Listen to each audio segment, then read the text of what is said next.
నువ్వు శాపగ్రస్తుడివి చంద్రశేఖరరావు. నీ కళ్ళ ముందల్నే తెలంగాణ అభివృద్ధి చెందుతుంది. అభివృద్ధి చేసే బాధ్యత మేం తీసుకుంటాం. ఇవాళ ఈ వేదిక మీద నుంచి చెప్తున్నా, 94 నుంచి 10 ఏళ్ళు తెలుగుదేశం అధికారంలో ఉన్నది. 2004 నుంచి 2014 వరకు 10 ఏళ్ళు కాంగ్రెస్ అధికారంలో ఉన్నది రాజశేఖర రెడ్డి నాయకత్వంలో.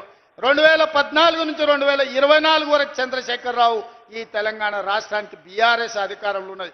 2024 నుంచి 2034 వరకు రాసుకో చంద్రశేఖరరావు. నీ డైరీలో కాదు, నీ గుండెల్లో రాసుకో. నీ కొడుకు గుండె మీద రాయి. 2034 వరకు ఈ సోదరుడు పాలమూరు బిడ్డ తెలంగాణకు ముఖ్యమంత్రిగా ఉంటాడు.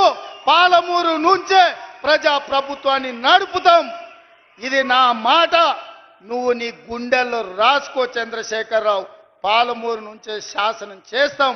పాలమూరు నుంచే శాసనసభను నడిపించే బాధ్యత నేను తీసుకుంటా.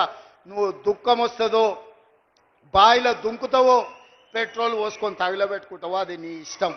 కాకపోతే